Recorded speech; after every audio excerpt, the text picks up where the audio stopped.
All right, you guys ready? It's either nice or demanding of you. Yes. Are we good? You ready, Stebby? No. I need like a 3-hour break. Okay. Go ahead. We haven't even started yet, We haven't. and he's already starting with this stuff. You're supposed to be like the most flexible guy on the crew as a sound guy, and you're just Wait, is it How rolling? flexible are you? Can you do the splits? No, I need to be able to get to that point so I can. Okay. get I my- wish Wait, we were is it recording. rolling? I wish Is we it would have rolling? started Yeah, by it's now. going. Alright. It's Alright, going. I gotta go. Alright, welcome to the Triggered Podcast. I'm Shiloh Bellinghausen, I'm David Collins. and we have two guests with us today. Hi. Michael Willbanks, that's me. Michael Stebbins. Stebbins. Stebbins. Stebbins. Come on, man. Should you be in the middle, or should I be in the middle, or is this? No, you're good. No, I'm You're good. good. It's all good. You're good. So I'm in we're all in Canyon, We're having this Texas. right here 'cause I like you guys. We're all in Canyon, Texas, with everybody, and they've been filming a movie. You've also You been helped filming us. that too. I've also been in. He was in in it a little there. bit. He helped. Yeah, he was in it. He did stuff. It's under the Lumos Pictures. Michael Willbanks is the director, writer, creator, producer, like everything. Michael Stebbins. does Stebbins, the- I dude. forget. I'm sorry. The audio, sound, you do everything too. So He does a lot of stuff. He does a We're- drone. He's also our composer, and Killer Crew. Huh? Killer Crew. Yeah, he does audio stuff for us. He's acted for a few times with us too. yeah, so He played a Pretty zombie crazy. in an episode. So, in filmmaking, the filmmaking world, what's the biggest topic out right now? The biggest topic out right now. Biggest anything. Talk about anything. I don't know, like as far as indie stuff goes, or as Okay, far as so- like, okay, Hollywood okay. goes, or what? Honestly, not sure what he's trying to ask you, but What do okay, you wanna ask? in terms of like filmmaking, what is your like favorite thing? To when you're like really starting to like buckle down. You're like, I'm gonna make a film. I'm gonna do this. What is your favorite part of that? Well, I've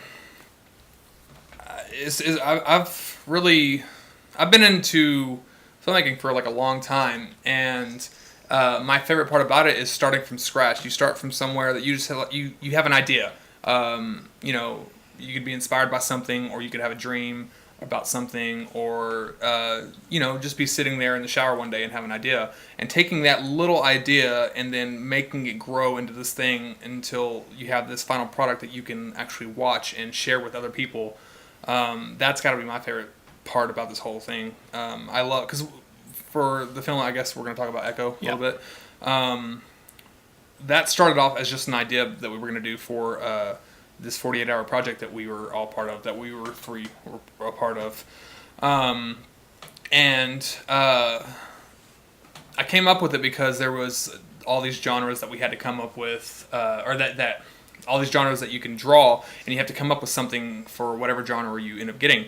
And so time travel was one of the genres, and I was just thinking, what can we make in 7 minutes that would be really cool to do? And I had this idea about a person kind of going back in time and seeing himself, and trying to help himself escape without his previous self or his past self knowing about it. And that's kind of what grew into Echo, and now we just finished wrapping this film this past weekend, and it's just crazy that, came up with that like 8-9 months ago, and it's finally coming into fruition. A lot of hard work was put in.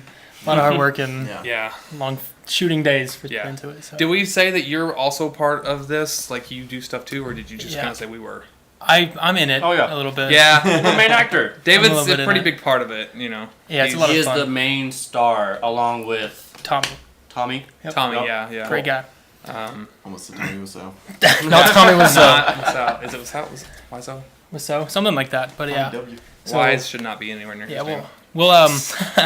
we'll touch on Echo a little bit more later on, but like again with filmmaking stuff, do you have any? Yeah, so I'm newer to this whole deal.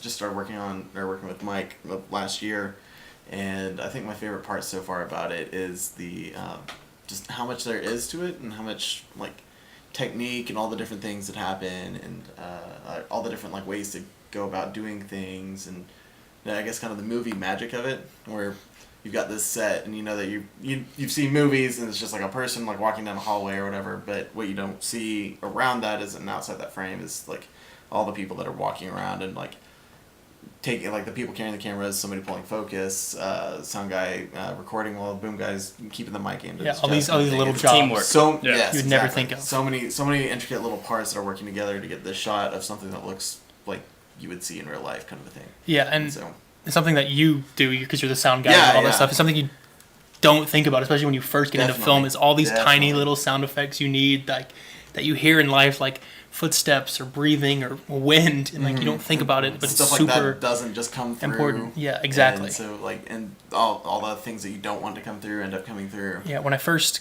started, acting Yeah. kind of stuff, which feels really weird to say. It's been about a year now, man. Yeah, Yeah. about a year, almost exactly. And the weirdest part of it to me was we were all on set where we're doing these scenes and whatnot. And then one of the sound people was like, "All right, we're gonna get ambient audio," and I was like, "Okay." And it's like, "Okay, everyone be quiet," and we just sat there in silence for like a minute and a half, and I would have never thought about that, and like, knowing now how important that is, it's just it's so it's Yeah. awesome. It's Because awesome. I mean, and just touching up on that real quick, just to explain what that even means. Like ambient audio is just what you hear when you're sitting in a room with no other sound at all. You hear the air that's going around you. I guess is the best way to put it. I mean, it's like hearing the refrigerator running in the kitchen 2 rooms away. It's Right. like white noise. Like, Yeah, Yeah, exactly. That's exactly what it ends up being a lot. It's just like low tone, low volume noise. that Right. Things that a lot of times you block out, but Yeah. if it wasn't there, You notice when it's not there. Yeah, 'cause Yeah. if you've ever seen, like, I know we all have, obviously, but anyone like has ever seen a movie scene that they've taken all the sound effects out, Yeah. it's unsettling. Very unsettling. It's yes. so strange Because And it's- and there's been times where, especially like in indie filmmaking, people that are just starting off, they won't think about that, and so you'll be sitting there listening to dialogue, and then all noise, anything will just cut off, and it's just silence, and it just feels so weird, and it's because it's not natural. We're used to hearing things in the background. Like right now, I can hear the refrigerator running, I can hear the cat running around. There's just and you can hear the echo of the room. There's just so many different things that you hear that you kind of just block out. But if it's not there, it's not present. It's disconcerting. you really have to be like, you have to have the ear for like, because like I said before, like it's things you normally would just block out and not listen to, and you have to really pay attention to those things because Yeah. it can really take you out of the moment, which is what movies are yeah. supposed to be, is immersive. It's a very, very detail oriented process. Yeah, absolutely, absolutely. So, you got anything, question wise? A lot of details. Yeah. I have a question. Yeah. I have a question. So Yeah. we've three been doing this for a better part of a year. I've been doing it for about 5 years now, on and off. What did you think about it coming on to set for the first For the time? first time, yeah. Yeah, because this was my first time on a set at all, and so especially the audio and all of that. Like we were in that one part of the hallway for like a minute. It was just quiet, and I kept wanting to burst out laughing because it was just like so awkward. It is awkward. funny because everybody's just super quiet, Yep. and that just like really stuck out to me. I can't. Me doing the slate. For some reason, I thought when you do the slate, that's kind of like action is supposed to be like a second after. Yeah. Like, boom, action. Now, like, when I did it, it was like I did the slate, and it took 5 to 10 seconds to be like, all right, audio check, camera check, and then action. So it was Yeah. just like, I didn't know there was such a delay in actually recording material. Yeah. So, That's something like, especially even now, like, I've only been doing a year, which isn't long, obviously, but like, I panicked. Like, as soon as I see that slate go in front of the camera, I'm like, I get real nervous. And I'm like, okay, let's not mess this up. I usually mess it up the first time, but it's awesome. It's like, yeah, this is one of those things. Well, and that's another great thing about cinematography now in the film world is that it's not on film anymore. And so Yeah. I think it used to be a lot more where it was slate hits, it's action immediately, so Yeah. you're Yeah. not wasting all that film. I'm not sure Stanley Kubrick who just didn't give a damn. It's just, I'm going to Yes. use as much as I can. Yes. But so yeah, it's a lot more laid back. I feel like now, and it's definitely a lot easier to get into it, kind of a thing. With, less resources like that you're just wasting. Yeah, and you said laid back, which is like a huge thing I'm thankful for working with you Yeah. guys, is because like you hear all these horror stories about these actors who work with these directors or these actors who are awful, but like everyone with the like Lumos team like up here is like fantastic. They're all super chill, and like I feel awful because I ask Mike 8 million questions about the script. But that's a good thing. Yeah, that's your because job. like I want to get it to, because it's his idea and I want to get it to as best as possible.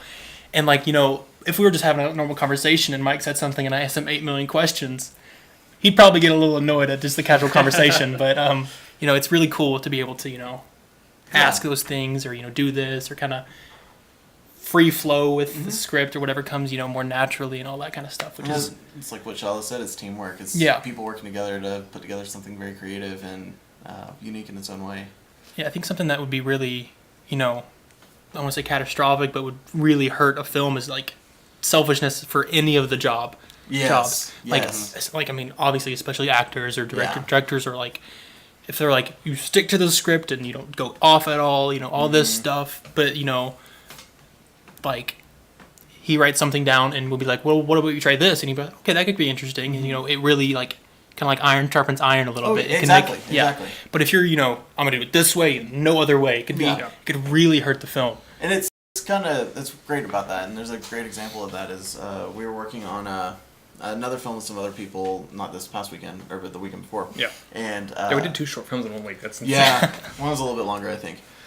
Do you think it's gonna be longer? They're about the same time. time. They're about the same length? Okay. Yeah, I think so. But About we were in the middle 25 minutes. of a very emotional scene, and there's a dad coming in to talk to a daughter, and the daughter's crying her eyes out as he walks in, and he sits down, and we get like 6 takes in or something like that. And yeah. I guess it was. Close to about 6. It was, yeah, you're right. And the dad looks at the director and says, I don't know if we're too deep into the takes, Yeah. but it doesn't really make sense for me to come in and say, are you okay, when she is clearly bawling her eyes out into her pillow. She's weeping into this pillow, and I'm asking if she's okay. Yeah, and the director was like, yeah, no, that makes complete sense. Yeah. Like, let's change it up like that. And just the workflow and the flexibility that everybody has makes a huge difference. Right. Flexibility is a big thing. And I had to look it up to see what this quote was. My buddy Jared, who we'll probably talk about here in a minute, he's a director, a friend of ours, put this quote by Orson Welles that says, a writer needs a pen, an artist needs a brush, but a filmmaker needs an army.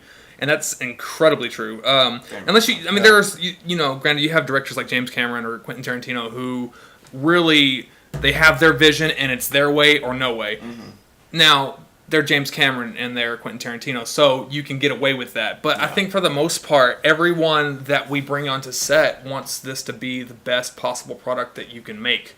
And so it would be stupid of me to not take anyone else's opinions or ideas into consideration, because we're all trying to make the best product possible.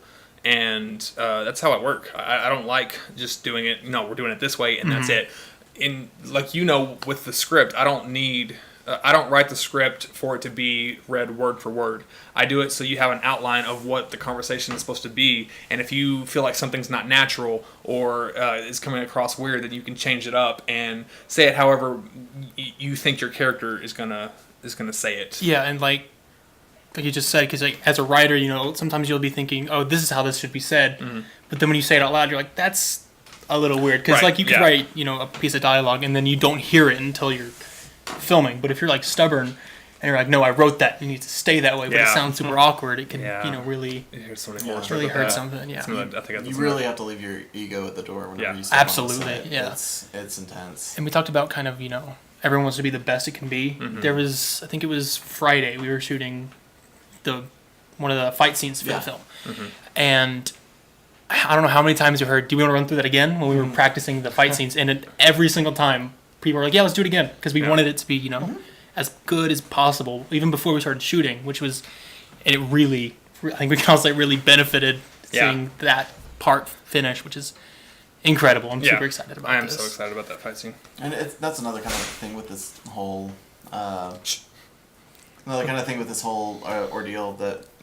this whole process that we do is that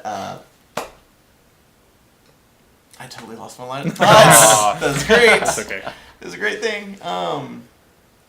There we go. So that's another kind of thing about this whole ordeal that we do, is that it's the more you do it, the more you see how it can be improved. And yes. So whenever you're rehearsing, you go through and you go through 4 rehearsals of it. Everybody except one person says they're okay with it. That one person says, can we do it one more time? And then somebody sees, oh, well, that looked weird there. Let's redo it this way. And you fix it and it looks 10 times better. Yeah, it was one of the very last sections of the fight scene we did. There was a headbutt or something, and me and the other actor who was receiving the headbutt, quote unquote, I felt like we both were like, oh, that's fine. But the camera guy who was behind was like, that did not look good at all. Instead of either of us being like, well, fine, let's not do that, then we're like, okay, well, let's work with this so we can get it. Yeah, exactly. Yeah. No, I had to tell you guys because I was in this one also for a change. I usually don't act a whole lot because I don't like my acting, but I had to say, if you see me do anything that looks stupid or out of place or anything, tell me so that I can adjust. Because again, you have to leave your ego at the door, and everyone is afraid to look stupid. That's just kind of part of human nature. Yeah. But you can't really be afraid of that on set. You have to be willing to adjust and adapt. And I will say, as a crew member, hearing the director say, "Tell me if I'm doing this wrong," it's a little kind of terrifying at first. Yeah. Yeah, but Mike's definitely done a good job of fostering a very open and thanks, Patty. Perfect example. A very open and cooperative environment for anything that he works on. Yeah, for sure. Like, I keep losing my train of thought. Goodness gracious. Anyway. Yeah. Has there ever been a situation in your filmmaking experience where you've had a feud on set, or somebody's been like, no, like, we're doing it this way? Yeah. No names, obviously. No names, obviously. Do you have an interesting story about it? I don't know. A horror story kind of? I mean, no one that I would ever work with again. I've worked with a couple of different crews. The main one that we worked with outside of ourselves has been Fly Rock Media, which, like I mentioned, Jared Flaherty earlier, really, really good friend of mine. I talk to him on a daily basis. I don't think there's been a day in the past year I haven't talked to that guy. And, because we're both constantly working and bouncing ideas off each other. And hopefully, possibly going to be doing a feature here pretty soon. But, yeah, I mean, I've been brought into projects before. I'll use one example. Like I said, I won't use any names. And the project, I still don't think ever even ended up happening because I backed out of it. I was talking with this group, and we were doing this short film. The writer was a really cool dude. I like him a lot. The director, kind of full of himself. And I was going to be on as a DP. You know what I'm talking about. Yep. He was going to be brought on as a DP, I was going to be brought on. Real quick for anyone who didn't know what a DP is. Director of photography. Sorry, okay. He's the one that they don't always run the camera, but they are in charge of what the picture, the cinematography looks like. Okay. And so I was going to be doing that because I had my camera, I had some gear and all that kind of stuff. Well, as we got into talks for doing this, it was just more and more obvious that this guy wanted it his way.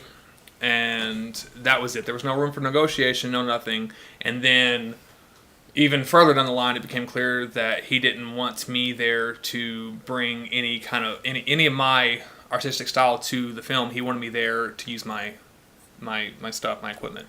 Because I have a lot of it. And I've been building that thing up for a while now. Yeah. But and I ended up backing out because he was going to bring me on, but then he was going to be using the camera. I wasn't going to be filming. He was going to be doing this kind of stuff, and I was just going to kind of be there, maybe to do audio. I don't know, but it was very obvious. He wanted it his way, and I was just a body to fill a role. It was essentially like, hey, I want to make this film. Can I use all your stuff? And exactly. You can hang out if you want. Yeah. That's exactly what it was. That's and awful. I was like, no, I'm not doing that. I'm done with that. So, and I'm not saying that I'm not willing to help or even, let people use my stuff, but I believe that filmmaking is a collaboration of a bunch of different people, and I'm not interested in being a part of something that one person is running the entire show, because that means it's not going to be as good as it could be. Yeah, and I mean, that kind of holds true. It kind of get not really, kind of a little deep. That kind of holds true in life too. Yeah, it really does. Yeah, it's like we're all hanging out and like we're gonna do this, and this, and you're like, I don't like doing this. Yeah. I'm like, too bad. Yeah. Probably not gonna have much fun. And so, and especially when you're creating, and like right. It's really important to, like you said with Jared, and we've done it, and like me and Stebbins have done, me and Shiloh have done it for his YouTube channel sketch stuff. Like just bouncing ideas off each other is huge, because I can't tell you how many times I've had an idea at 2:30 at night and thought it was fantastic, and then text it to Mike, and he's like, "That's interesting," and then I'll reread it and be like, "That's awful. Why did I think that was a good idea?" Because if I just did that and then started writing it, or was doing this and then try to get people to be in it, they'd be like, "That's terrible. Why do I want to do this?" It's So you really need like, people like a mentor, if you want to use that word, or just trusted friends, collaboration. Yeah, it's really important for creating really anything. Right. Yeah. Whether it be And music, even movies, whatever. even for like Echo, the film that we're working on right now, or that we just finished filming, we wouldn't have done that if there would have been a single person that wasn't interested in doing it, because I brought this idea forward and I said, do you guys want to do this? And then y'all said, yes, let's do this. And we proceeded from there. But I mean, I've thrown out ideas that, you know, like you said, are just not that great or whatever the case is. But, you know, it has to be an agreement from the full group of people that we work with to say, yes, this does sound cool, let's do this. And like right now we're working on a different a web series idea that we have not talked about at all or announced to anybody except for like a few people in the group that I think is going to be really cool. But it started off as one thing, and because we had the collaboration of a few different people, mainly me, you, and Jessica. Jessica is she's one of our actresses. She's in Echo as well. She's our script supervisor. She's going to do audio with us with Stebbins. You know, it's really been the three of us just talking of this out and coming up with all these ideas that we're going to do for the series. And it really almost took a 180 of what it originally was. It seriously did. I mean, it's the same basic premise, but the idea of it is almost completely changed. yeah. Which, for the better, I would say. Yeah, exactly, and that's what that goes back to, that collaboration aspect where, you know, one person brings an idea to the table, and all of a sudden you got two other people bringing up other ideas, and it keeps getting better and better. Mm-hmm. And how you mentioned bringing up Echo stuff and like, you know, all that stuff. Admittedly, like when we first heard about it, I was kind of like, well, I mean, Yeah, you told me this last yeah, night. because like time travel stuff is kind of, you know, hard and like all this stuff and like, but it turned out really well, and like, I'm not saying I had to be talked into it, obviously. Yeah. So I wasn't like, no, this is dumb. But like, I was kind of hesitant. But you know, when I kept hearing these ideas, you know, like that would pop up randomly and be like, this is gonna be really cool. Let's make this as soon as possible. And when you get to that point where you're like, I want to make this right now, it's super exciting. Yeah.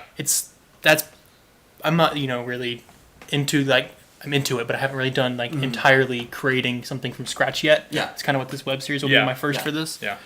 It's so much fun is when you get to the point where like, this needs to be a thing right now. It's probably my favorite part. It is. That's why I'm a filmmaker, because I love taking those ideas and just wanting to see it so bad, and no one else is making it. So you're like, I'm going to do this. I want to make this and, you know, get it out there so I can see it, but so other people can see it as well and share this thing that I love with everybody else. Yeah, exactly. And kind of going back to what you were saying, like whenever Mike first told me about the idea, I've had kind of a similar reaction of like time travel is a little tricky to do, but with that and with the whole like spirit of cooperation and collaboration and everything that we've been talking about, there is still some degree of trust, because you're not ever going to fully understand an idea in any reasonable amount of time, Right. and so That's why I like did questions. I had my concerns about it. But I was like, I know Mike knows what he's doing, so I'm just gonna trust him to do it. And then, like, as we like got more into it and got more of it fleshed out, kind of a thing, like, I was like, okay, this is a really good idea. Let's go with it. That's a really good point. It's like having, especially when it's, you know, keep going back to the point when you're in the creation process of like trusting, Yes, it's massive. because you can hear an idea and be like, well, that's kind of iffy, but I can see where you're coming from. But I'm going to trust you that this will work, because like, Lord knows my brain is the weirdest place, and so when I have these ideas for the web series, I feel like sometimes they're like, okay, that's weird, but let's figure it out. Yeah. So trust is huge. It's Like, so huge, and especially whenever we're filming, there's times where we'll be filming, and Nick Heron, he's our cinematographer, really good friend of ours, and he would record something. I wouldn't be sure if it was what I wanted, and so I would have to trust that he had a better idea in the moment or something like that. And same with audio. I had to trust that the audio people were doing their job and getting the audio right, which they've been knocking out and doing a phenomenal job on. But it's hard releasing that, you know, control over something and trusting other people to do it, because sometimes there's been times where we'll be recording and I'll just be like, okay, I'm going to trust you guys on this, and then it turns out and it's not as good as I hoped it would be. But that's been getting less and less as we go, because we're growing together as a team, and that's kind of figure each other out. Yeah, definitely. And you know, and that's one thing that makes this team so awesome, and the team that we have in Fort Worth when we were filming with Jared is just, you know, that trust that we've built over, for us, the past year, with Jared over the past 4 or 5 years. You you start, like you said, you start to learn people, and you start to learn what they're capable of, and you get to also just see them grow. Mm-hmm. That's one of my favorite things about this too, is seeing like how far you've come as an actor in the past Seriously. year. Seriously. Watching Nick, how awesome his shots. Dude, there was a shot that I saw this morning that I hadn't seen before. Oh, yeah? That we filmed on Saturday, 2 days ago, that I hadn't seen, and it was. I won't spoil anything, but it's whenever your character comes out on the roof and he's just kind of following you, and he does this whole circle around you, watching and seeing the skyline, and I was like, oh my gosh, this is amazing. Yeah. And and I didn't even know he was doing that. He He did went that. off and did that on his own, and that it was so good. Yeah, I remember we were about to go film one of the last thing for the film, and he came up to me. He's like, "Hey, do that again really quick. I'm gonna do something." I was like, "Okay, Yeah. all right, I'll do it." And then I did it, and as he was walking around, I was like, "This is gonna be awesome. Yeah. It's so fun. It looks so great. Oh, gosh, I'm excited." Yeah. But yeah. Is there anything y'all would want to improve on or change Well, when yeah. y'all make films? I mean, yeah, there's absolutely always going to be things that we can Anything? improve on. Everything. Everything? Everything. Yeah, Everything. that's- But like Not that anything it's bad. anything in No, particular Like, yeah, that, like if you had to pick like Like just something specific. Really, Yeah, just just to like one us. thing. not necessarily this film. No, yeah, just yeah. what you do in general. I mean, seeing where we started off versus now is night and day. How is. huge of a difference it is. You got anything? I'm trying to think of a good thing. I've got a couple of Outside them. of just like better equipment, and Yeah. for better quality stuff. yeah, but that's I feel like That's equipment's part of it, always yeah. the thing. Equipment you can always get better equipment. I would love if we could get better at knowing how to reach out to people and sharing our content. Yeah, Because that's a fair one. we and obviously there's It's stuff we big. can do. Yeah, and there's stuff we can do better with filming, obviously. Yeah. But we're getting better at that, and that's one thing that I'm seeing progress on. We don't have as good of a social media presence as I would like, and it's getting better, and we're learning, and we're figuring out how to reach out and post more regularly and put out content more frequently. But yeah, I definitely would say that we need to get better at that, because the half the reason we're doing this is to share with other people, and we're not sharing it like we should be.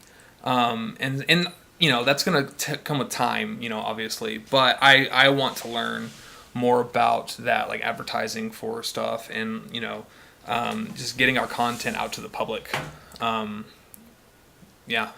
Probably what I would say as a not equipment kind of a thing, but our, I guess, asset development, or just like what our asset pool that we have, because we have problems finding locations a fair bit. Yeah. And being able to find locations is huge, and also to speak on more of the like physical talent side of it. We brought Tommy in, Tommy, whatever. Tom, he prefers Tommy to his friends, but Tom Okay. on his like IMDb. Yeah. Tom So- Partain. Yeah, we brought him in when we decided to reshoot some scenes for Echo, and between him and then another one of our now dear friends and somebody we worked with on 48 Hours, Phil Duran, like bringing in those people, and you get to see their perspectives on things and have like their experience add to the group. It's really good to have a large like talent pool as part of like that asset pool of what we have. Yeah, it's really cool to see like all the different like experience-wise kind of in this group, because we have me and Stebbins who've been doing this not even a year, and then we have Mike who's been doing it 5 years, and then Tommy and Phil, They've been doing it for yeah, quite and a like while. Tommy, what I thought was really cool on this shoot is like he was not afraid to be like, if after a scene he'll cut, he's like, hey, try to do it this way because this is more natural, or this would look better on camera, and that kind of stuff. And I thought I was really like, that's a really cool thing to have. Yeah, he also, that whole leaving your ego at the door thing, like for coming in on a brand new set to admit like, hey, I really didn't feel like I did very well on that, can we do it again kind of a thing. Like that was impressive to me that he's willing to like admit that he did that. Yeah. Awesome guy. Yeah. I think And that's you talked about bringing other people in. That's another thing that's really cool, is that we started off with like 5 people on this, And we've grown to where there's like 15 or something like that now. Just people that we can call on anytime we need. Like, hey, we're going to do this. And they're like, yeah, we're down. Actually, even more than that, because we've had extras involved. We've had people that are just willing to let us use their locations, all this kind of stuff. Oh, and we've even had people offer to like come help and stuff without like having the ability to utilize them yet too. Right. There's been at least several people that have talked to me about it. Yeah, for sure. And, and it's just so cool to see this thing grow, and it keeps getting bigger and bigger, and we're hoping it's going to keep getting bigger to where we have right now that would be the other thing and I think that's what you just kind of touched upon is that we have a very limited number of actors. And we probably could get more people, but it's a tough area. It's hard. It's really hard to get people to do acting things unpaid. Because it's especially because we're tiny. We're like a little baby like Lumos right now. We're growing, obviously, but it's really hard to be like, hey, come act in this thing and do it for free, please. Yeah. Yes. Come do it because you love please. this. Exactly. Whenever we got Tom on this, or Tommy on this video with us, I had Jessica put an ad on this Panhandle Actors Guild that I'm not part of it, but she's part of it, and on Facebook. And we had a couple people email me and say, hey, I'm interested in this role. And Tommy sent us his video, and I was like, oh my gosh, we can't pay this guy. I don't know what he's expecting. I probably should have made that more clear in the ad. I don't know what to do. Yeah. Okay, I'm going to email him, say, I'm sorry if there was some sort of mix-up. We can't pay you. We don't have money. I hope in the future we're going to have some money and we can offer you maybe some other jobs. But this is totally 100% voluntary, and I'm sorry if we wasted your time. And he emailed back. He's like, no, I wouldn't expect him to pay. I just want some work to do. And and it was super cool. And then he did phenomenal. He really did. He killed it. And it was the same way with Phil. Like, we got that guy in. Phil's been on like Longmire and Breaking Bad and all this kind of stuff. And he emailed me whenever we were doing this the 48-hour project. And he was like, hey, I'm looking for a team, and I saw some of your stuff, and I want to work with you guys. And I was like, are you sure? I There's awesome. there was Wait, he there just was, like straight up just emailed you or something? Yeah. He got a hold of me, and he was like, Yeah. And I emailed him back. Actually, okay, so he emailed me first, and he said, hey, do you guys have an opening for an actor? I hadn't heard of him or anything. I saw him in that Facebook group, but and so I said, yeah, but there are a few other teams here, so just make sure that we're the team that you want to be with. So make sure you look around and kind of make that decision. And he was like, oh, I've already checked you guys out, and I like your stuff. That's why I want to work with you. And I was like, oh, that's so cool. That's awesome. Did he say how he found y'all? I think it was because we were signed up on the website, on the 48-hour film site. So there was a Facebook group for it, and one of the people running it posted something that said, hey, if you're an actor and actress, go and post your stuff here. Yeah. Because I saw him on there first, and Yeah. then you said that he contacted you, and so then I actually looked him up. I was like, oh, Yeah. he's actually done stuff. Yeah, yes. That's kind of a big deal. Yeah. So, But, go. we've kind of danced around it a little bit, but if you guys are ready, we can kind of get not into Echo, Yeah. start talking about it a little bit more. So, Okay. Yeah. So Echo. we've been working on it for 6 Y'all 7 been working on months? it. Kinda. It's like 7 months. 6, 7 months. Grinding. I wrote the script in November, so it's May, so yeah, whatever that is, 6 monds, 7 So months. what's the It's 6 months. Okay. whole point, the big idea, without spoiling it? Like, what's the main plot? Anything? you Okay, can tell? so, and this is actually really cool if y'all could just like plug the little teaser trailer Yeah, right here or something like I already that, thought about doing that. and just cut around this. We'll leave you saying that over the trailer. Yeah. Cool if you plug right there. Yeah. Twinkle, twinkle, little star, how I wonder when you are down below the ground so deep, fighting off eternal sleep.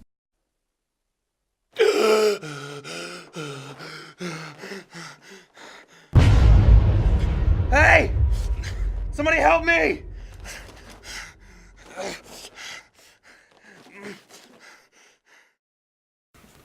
kind of a passion project of mine, just because, like I said, it started off as just this little idea that I had back in like July, August last year, and I didn't really do anything with it because we ended up drawing drama and martial arts as the two genres for this film festival, and we ended up doing drama this time, which is our film Intercession, and then so I kind of tucked it away, but I kept thinking about it, and it started off as a person waking up in like an interrogation room, being interrogated by this person, and all of a sudden, like, everything goes dark, you hear gunshots, whatever, and he wakes up, or, lights come back up, and he is alone in the room, and the detective is like dead on the ground or something, and so he goes out and he starts wandering all these corridors, trying to find out what's happening.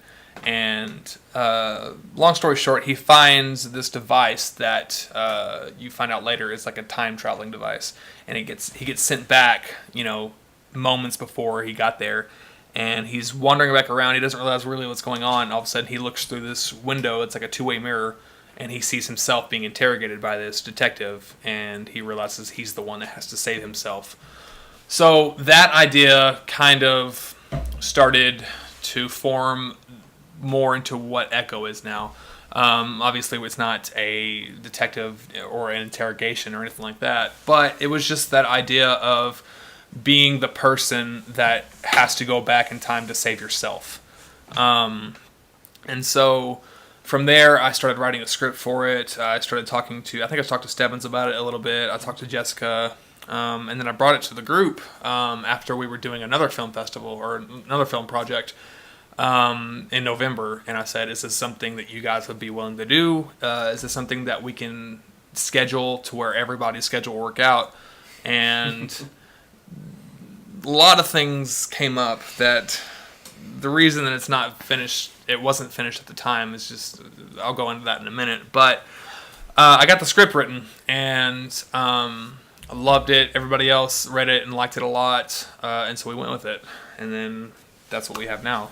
So you mentioned about how things us three know and the whole crew knows very well. Tried 4-5 different weekends to try to get this. So scheduling it in those many. Yeah. What happened? Well, okay, so our original goal was to film the entire film in the week and a half of Christmas vacation, that break that everybody has in school. So you were wanting to get this done by like 2016, and it. I think our last day was New Year's Day.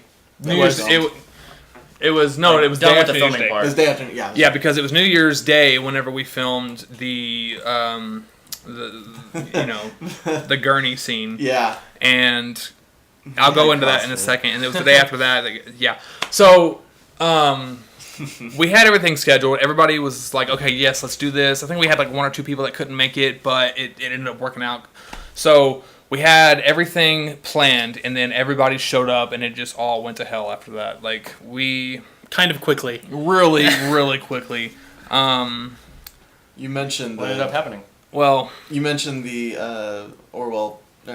Orson Welles, yeah. that quote about needing an army. The very first day, we were filming some of the fight scenes, and I think we had 3 people on crew. Because it was you, me, and Mike, right? I got sick, and my wife got sick. And I should mention, my wife is the producer. She does all of our production. She's like assistant director. She does audio as well. Mm-hmm. She's really done a lot on this set, and she's really, really awesome. If it wasn't for her, we wouldn't be doing this, to be honest. But she was really sick, like bedridden kind of sick. I got sick. I still went because we had to get this film, and I just felt miserable the entire time. In fact, just walking from our cars with the equipment to set in those hallways, I was winded. I could not. I could tell. It was so bad. And then I can't remember what else happened, but basically we had about 4 people on crew with our 3 actors. Yeah. Which is really, really tiny. Me, I feel like we have 5 people total. Nick, and... Did someone else show up? I think we had 5 people total. Was that it? I'm pretty sure. Oh my lord! Yeah, that's what. You're right. Thomas showed up later. Thomas did show up later. You're right. Yeah. But then he had to act in the next scene. Yeah. So yeah, we had 5 people total until Thomas showed up, but he was the other extra. So we filmed those scenes. The first fight scene we're still using that. That's the only scene that we filmed that entire week that we're able to use. Yep. Just to show you how bad everything went. And then, so we got those scenes filmed. The second day, it was supposed to be, there's a character called Evie who... You've seen the trailer. Yeah, you've seen the trailer. She was originally played by a guy, and his name is Jacob Smith, and he's a really good friend of mine. And he was here from Virginia that one day. Mm-hmm. And he was kind of sick, and then David got sick that day, so we just flat out could not film that day. And that whole day was just gone because, and it's fine. And I think I'll be the first to say that it worked out this way because it needed to. It's so much of a better product because we waited instead of having to just force everything that week. So we didn't get that one filmed. We were going to try to film that one later on. The third day we filmed was in a friend of ours, Stephanie Stampley's gym. Yeah, so we had everything set up and it looked great. We were so excited because this gurney, we borrowed a gurney from the local morgue. And I had the pleasure of laying on. Yeah, Wow. I had the pleasure of laying on that. Yeah, so we had to wipe. Yeah, that's a funny story in itself. It had been used. We went and got this gurney from Thomas, the guy that played the guard. He's a really good friend of ours as well. Really great dude. He used to work at the morgue. And so he called them and said, hey, can we use one of the gurneys? And they said, yeah, come get it. So we come get it, and this poor lady that was working there, it was late that night, and she wasn't expecting anybody, and we come in, we start getting stuff, and she was all freaking out. We got it settled out.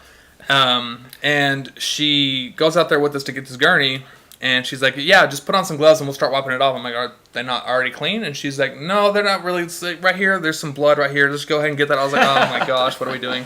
So we cleaned it once. I'm pretty sure I didn't know it was from the morgue until the day we were filming. Yeah, no, I did not know that. Which is probably a good thing. That's a good thing. Yeah. So we cleaned it there, and then when we brought it back here, we cleaned it again, just to be safe. And then, he's supposed to be strapped to this gurney, and we found out we ordered fun time restraints, the kind that have the soft wrist and ankle straps with the Velcro, and it didn't look intimidating. It didn't look how it looks in life on Amazon,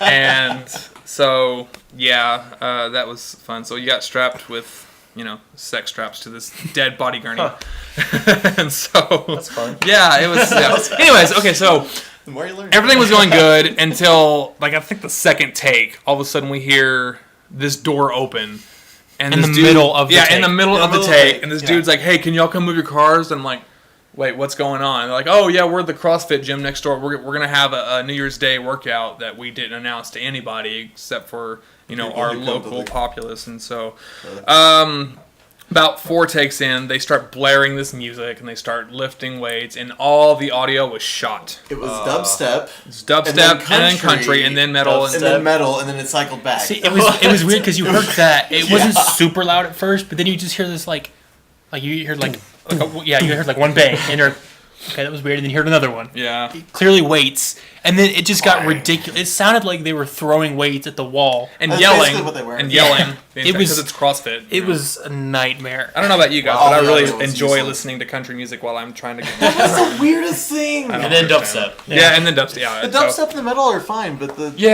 country in the middle of it I don't- was so confusing. It was drastic So- differences. Anyways, that day was completely shot. We couldn't use any footage from that day because audio, and that's the other thing that we didn't really talk about. We talked about audio a little bit, but how important audio is. If you don't have good audio, people will not watch your movie. Yep. You can be forgiving for bad videos sometimes, but almost always, if there's bad audio, you can't understand them, they're going to turn it off in 5 Audio seconds. can It can make or break a movie. I feel like you could make the argument that audio can be more important than visuals at times. Yeah, Especially at in least fight just scenes. as. Yeah. Especially Yeah. in fight Definitely scenes, fight like y'all showed me with the fight scene and everything, and then y'all showed this fight scene with no sound effects. And Yeah, it's kind and of it's like, like- It's Very insanely flat. different. It was like Yeah. nothing. Yeah. Yeah, and that's something as the resident audio guy. I knew I've grown up doing music. I did audio stuff in my church my whole life. I didn't realize exactly what all went into it. Because like specifically like the mics we use are very, very directional, and so you have to get them in the right line of dialogue and get them aimed at the right spot And out of the camera, which out of the camera, and so it's a constant battle between like, am I close enough to get the quality audio we need, or am I in the shot now, or how do I manipulate this so that I don't get a nightstick to the mic? it's kind of literally thing.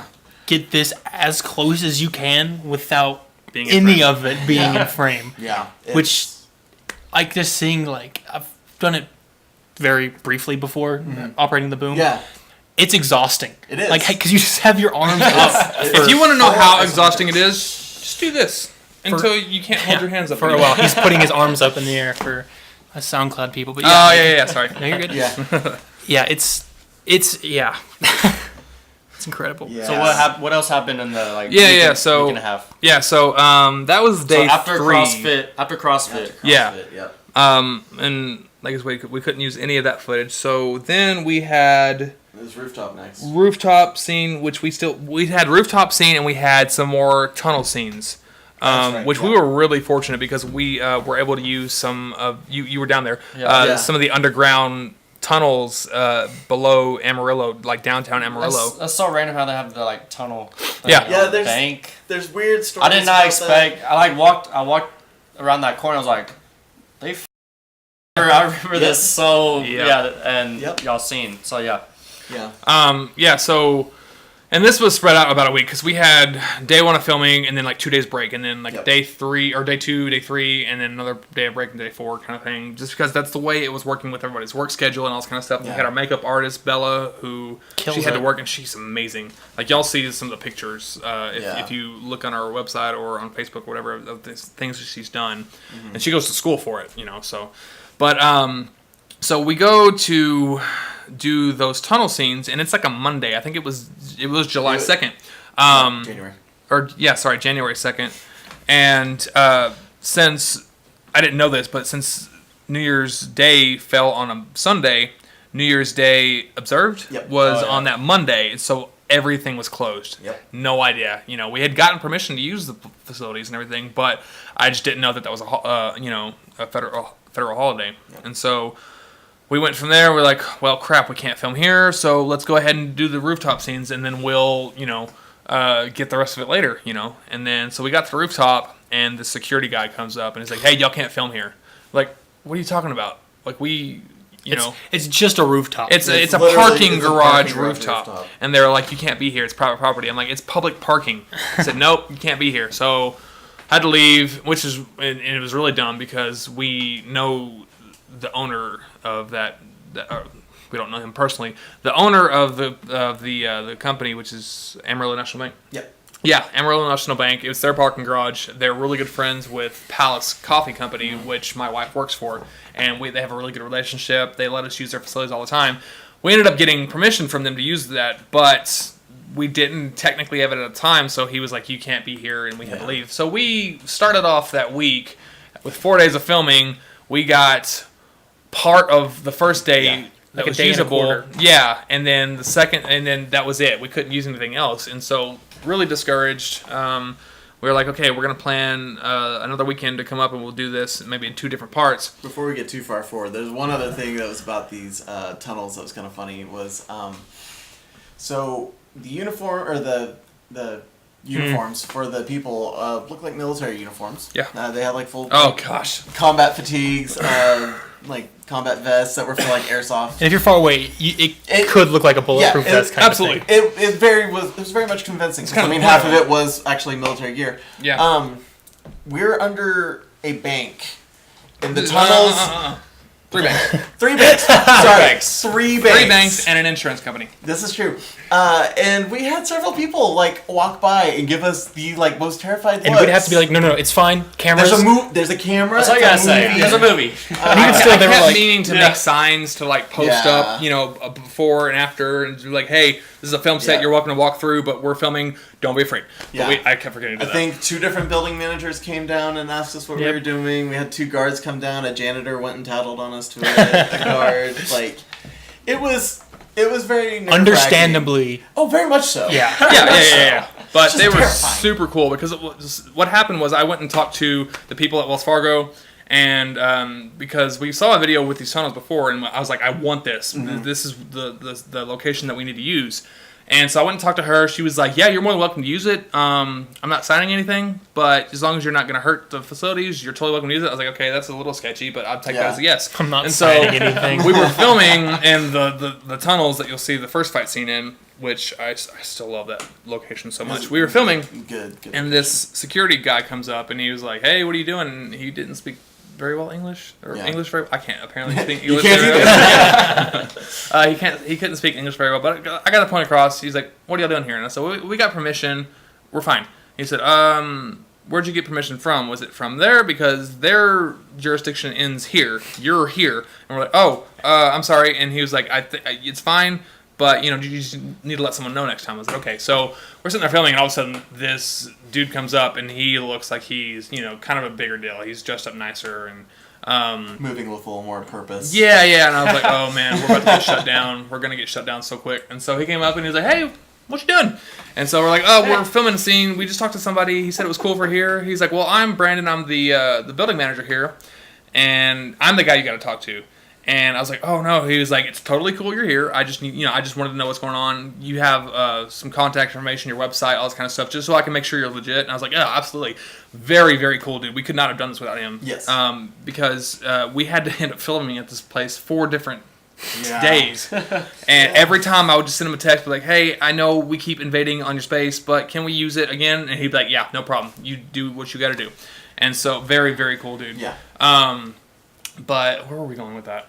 I was just bringing up that there was the Just whole fact that on we the had tunnel. military uniforms under 3 banks, Yeah. and it Yeah. looked real shady. Yeah, it did really look Super shady. sketchy. I was worried about walking because we parked in one garage, walked across, and Yeah. walked under. We are walking from one bank parking garage to another one with like huge black bags, Yep. just looking super sketch. Yep. Someone We could have done this a way Military better way. duffel Thank bag, God. Yeah. Like, had Man, to prop some doors open at some points because they were locking. And Yeah. Like that first night we were there like till 10 o'clock or something, and it was like We were there till 10 o'clock like every night, weren't we? Yeah, that's fair. That's a fair point. Yeah. so that first time we set up to film really didn't work. yeah. Second one Yeah. wasn't much better. Yeah, because did y'all end up coming down, or were you just here to hang out, or what was the case with that?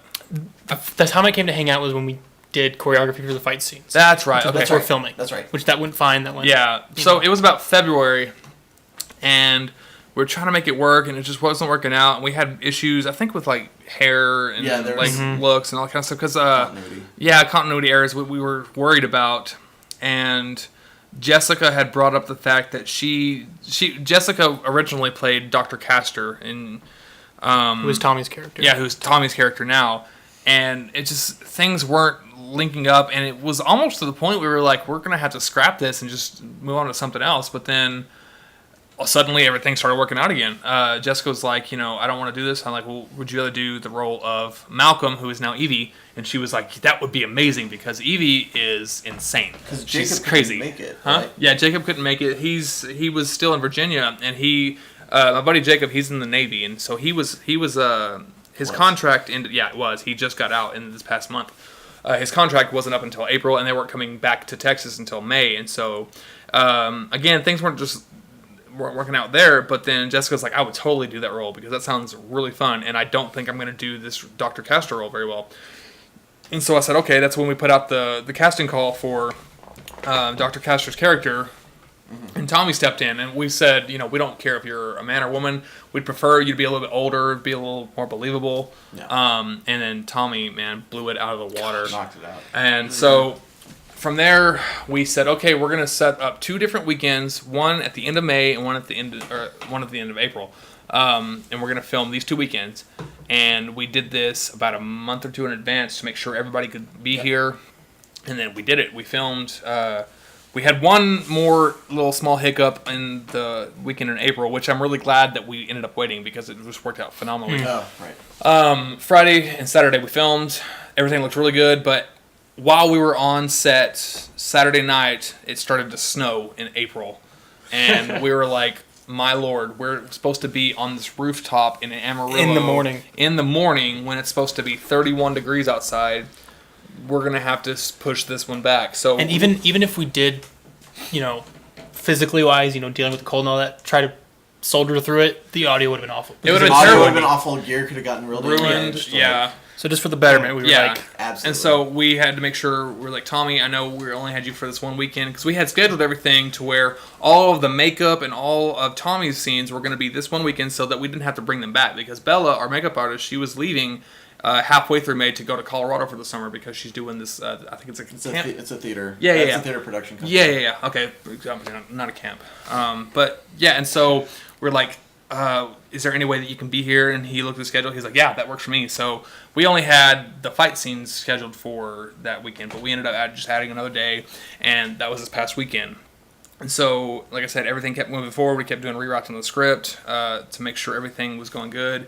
And now here we are, and I could not be more happy with the final product. yeah, I think it's sorry, it really you're it good, you're sucked in the time, especially that first weekend because I got sick.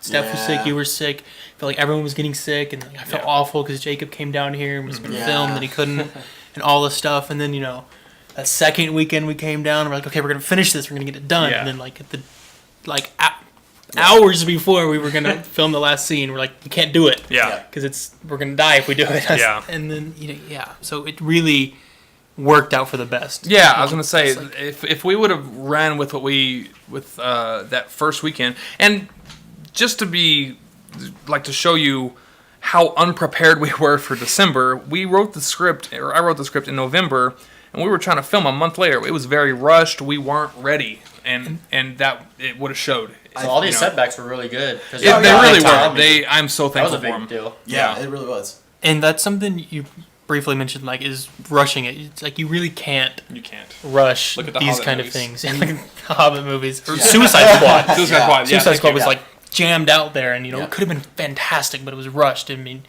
you really need to Yeah. take your time, within reason, obviously. Take your time Yeah. and really get it, to where you want it to be, and where you can tell the story that you are trying to tell. Yeah, a couple of points about that. One of the things, and I think it kind of contributed to the first, how unprepared we were on the first, was that our two big things that we had done before were both limited time frame competitions.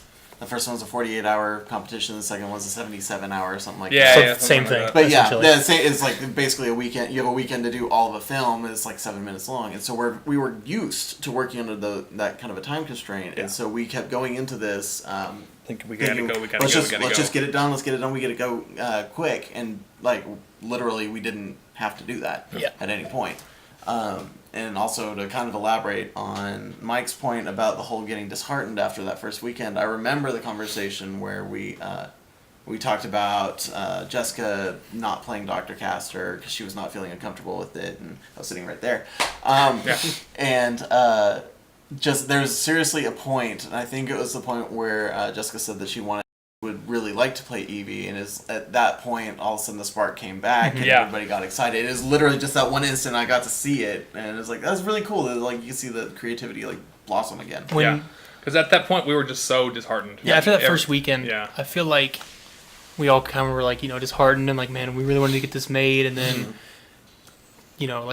Jessica was like, I don't know if I could do this, and or this role that she killed the role she did, obviously. But and then, like you said, when that happened, I wasn't here for the conversation, but I was told about it. I was like, okay, I could see that. That'd be interesting. Yeah. And then from there, it kind of picked up steam and Yeah. really like we've said 100 times, Yeah. it was worth the waiting for And that.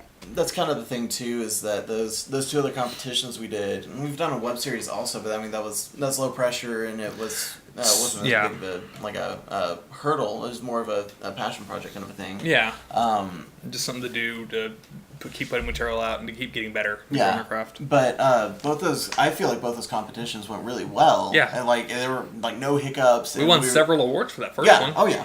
Second Um, one was a It was was a just fun. worldwide competition. so- I wasn't expecting to win anything, Yeah. but it was so much fun. We still It got a was. cool little shirt out of it. And it went really well. And we didn't really have hiccups. And so then whenever we ran into on this first set of shots on Echo, and we hit road bump after road bump after road bump, it was very hard to think. brick wall after brick wall. Very much. It was very much hard to not see it as, wow, we're doing so poorly when we've been doing so well before. Yeah, And something so, yeah. like you've mentioned, but the 48-hour and 77-hour, whatever it was, 4 months. projects. Yeah.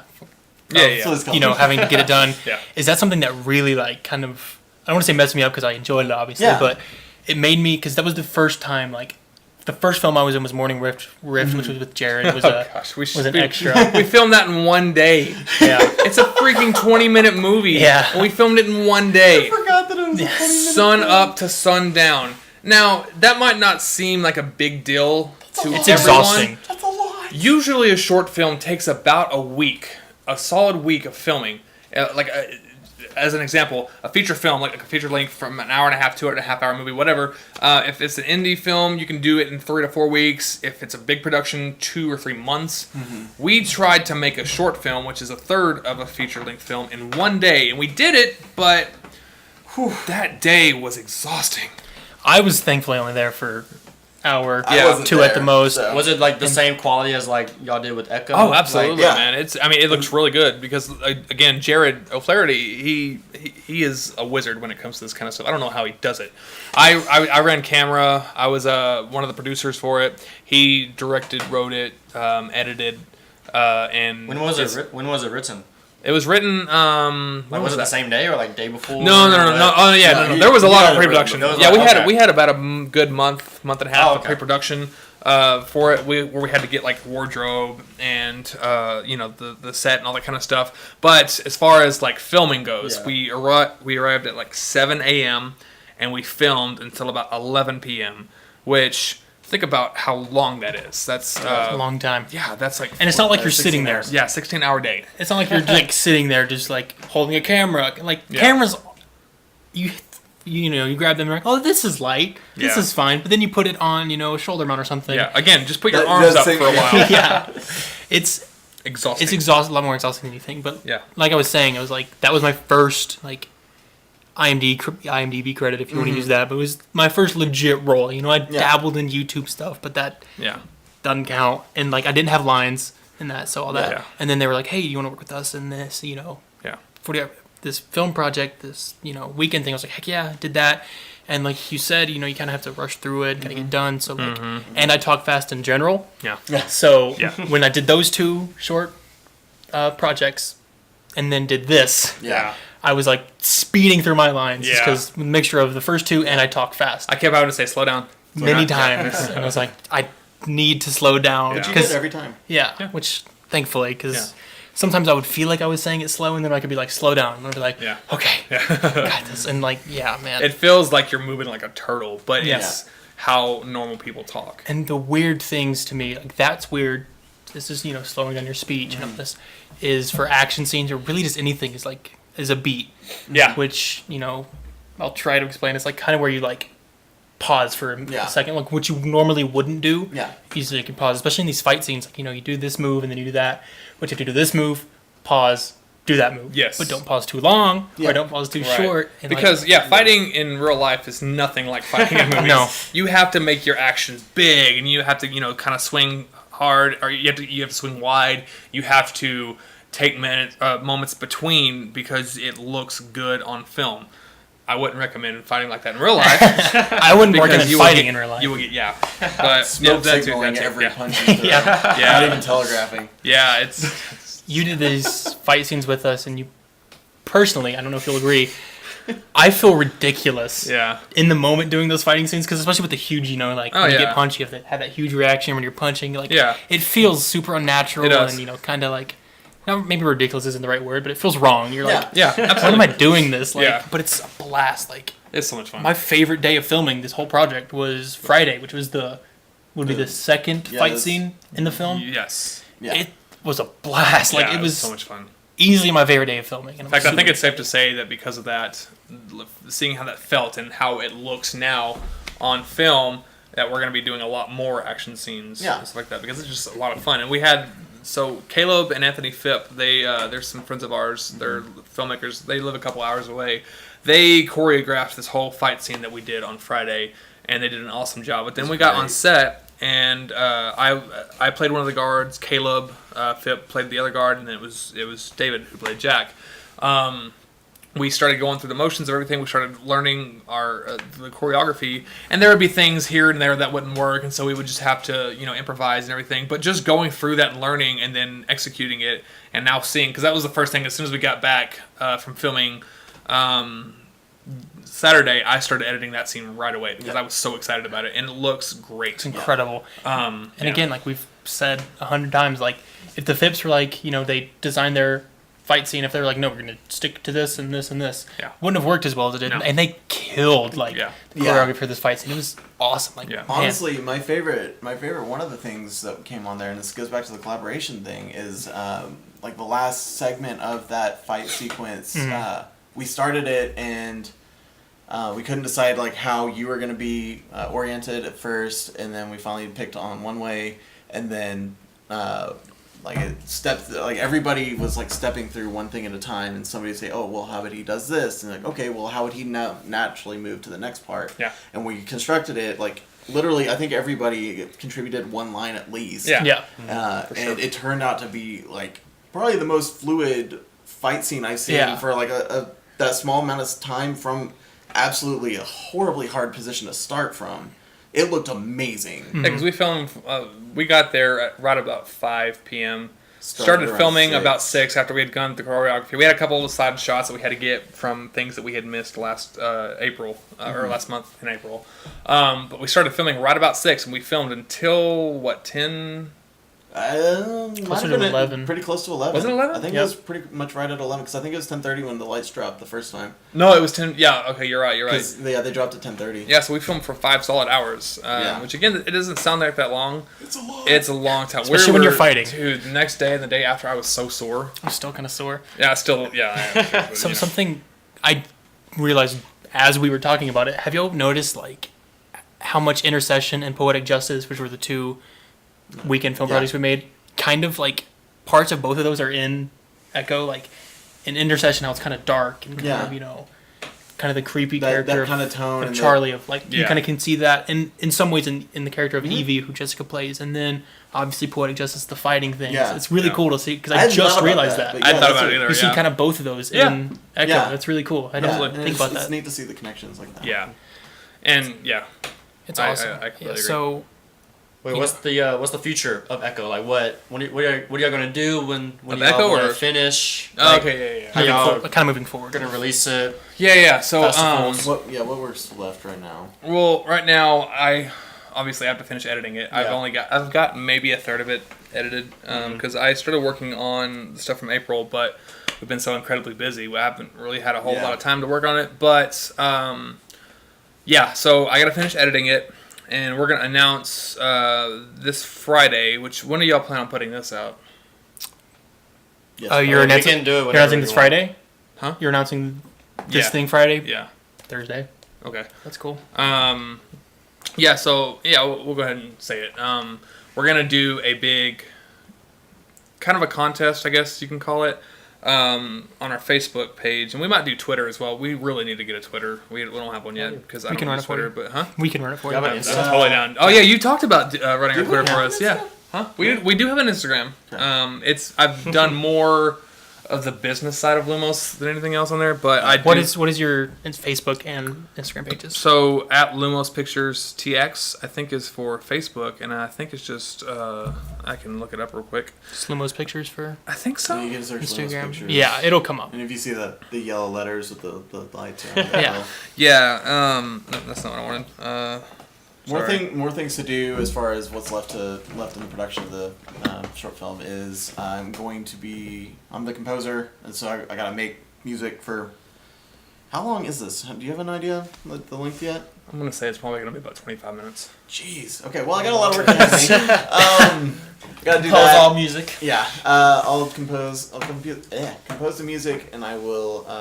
I'm gonna do some of the audio scrubbing to try to optimize the dialogue we got and try to uniformize it so it's not jarring between any swaps between shots or anything like that. Yeah.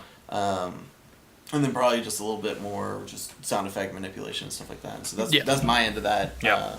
And then Jared, our friend from Fly Rock, has offered to colorize, correct? Yes, he's gonna color correct it So for us. he's gonna help with some of the video or the Color grade, I guess. the more. color grading on it, and then we'll get it all put together in Yeah.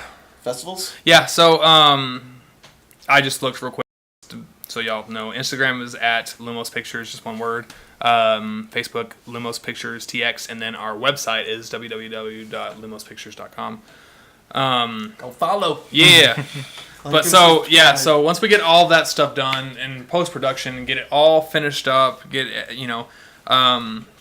everything wrapped up and neat like I like it, the first thing that we're gonna do, and this is the contest we were talking about, is we're gonna have a cast and crew party for everybody that worked on or contributed to or anything like that, had anything to do with Echo.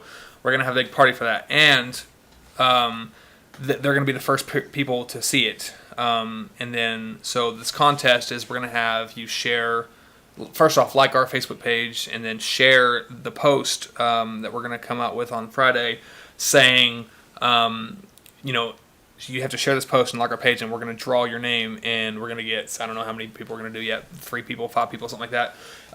And we're going to draw your names out, and you're going to have the invitation to come and hang out with the cast and crew the night of the premiere. Eat some free food, get to watch the film, hang out with us. Yeah. And then At least you guys are. and and then we'll probably go ahead and do a couple. See, because I don't want to just have it exclusive to Amarillo. So if there's some people outside of our area who want to also watch it, we'll probably put up like a temporary Vimeo link so that you can watch it online with your friends and family, whatever you want to do. Have it up for like a day or so, and then that way you can see it. And so that's going to be the only way you'll be able to see it for probably a few months. Because what we're going to be doing with this, the whole goal of this from the beginning was to put it into film festivals. And so I don't know exactly how we're going to... We need to raise money for that because they get to be expensive once you start putting them out there. We want to see if we can get them in some festivals. That'll probably take a few months, but then once that's finished, we'll put it up online for everybody to be able to see. In which, like, for filmmakers, festivals is a really good way to kind of it's a great way. Yes, it's to other filmmakers. Yes, it's a good way to. And it's not just filmmakers that go to film festivals. There's a lot of people that just go because they want to see some indie films. Mm-hmm. I met a few of those kind of people, but it's a good way to just socialize and to get out there and meet new people. In fact, we met a lot of Anthony and Caleb. Didn't Jared yes. meet them through a film festival? So the Phipps that we talked about earlier, who did the choreography of the fights, and they also did some camera work and all that kind of stuff with us. They met Jared at a film festival in, I want to say San Antonio, because I think it was San Antonio. Yeah, because they put their film My Rock into the same festival as one of our previous films with Jared, Vindication, the first episode. We just finished filming Vindication episode 2 last week. Yeah. And so that'll be also in some film festivals. But it's just a great place to network and get your production company out there and to have other people see your films. Which, like I said, is the ultimate goal anyway. Yeah. And networking is huge in this industry. So Absolutely. huge. It's absolutely probably the biggest thing Definitely. that you need to do if you're trying to, You can't be shy if you're going to be in filmmaking. Which You is have to hard be, for me. Me too. Trust me, me too. You can, it's if you're around a bunch of people that share similar interests with you, it's a lot easier. So whenever you go to these things, you're surrounded by other filmmakers, you automatically have something you can talk about. Yeah, and like say for example, me and Shiloh make a film and you two make a film and we go to the same film festival and we're both super awkward, but like we love your film. Sorry, I didn't mean to hit you. You're good. We love your film. It's significantly easier for us to go and be like, I loved that. It'd be awesome to work together than me see something on YouTube and then see you in person and be like, I'm gonna go talk to this person who I saw a video of once. So it's a really good way to. And the atmosphere at film festivals is just really, really cool because it's very inviting and welcoming. You get to just go up and talk to whoever you want to. There's usually like a panel, especially if your film is really good, they'll have like a panel for you to talk about your film. And that way, whenever we went for Vindication, people would come up and talk to us about it, and it ended up being people that we worked with later on. We had actresses and actors come up and be like, "Hey, I love your stuff. Here's my card. Get a hold of me if you ever have a part for me."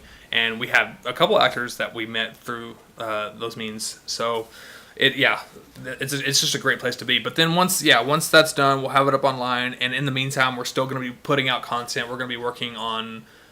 Oh gosh, we have so many other projects we want to do. So. All wrapped up, all film, not all wrapped up, obviously. Filming is wrapped up, gotta edit all that stuff. without giving away too much, what is y'all's favorite scene that we have done? If you can come up. My you know. favorite scene out of everything that I've seen out of it, because I missed a couple days of the filming. Yeah. But it was definitely that last sequence from the fight scene, because it just it flowed.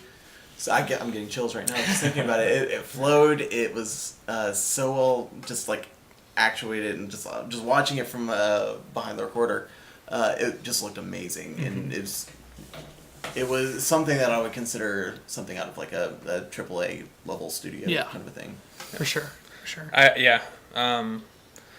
My favorite scene, oh gosh, I don't even know.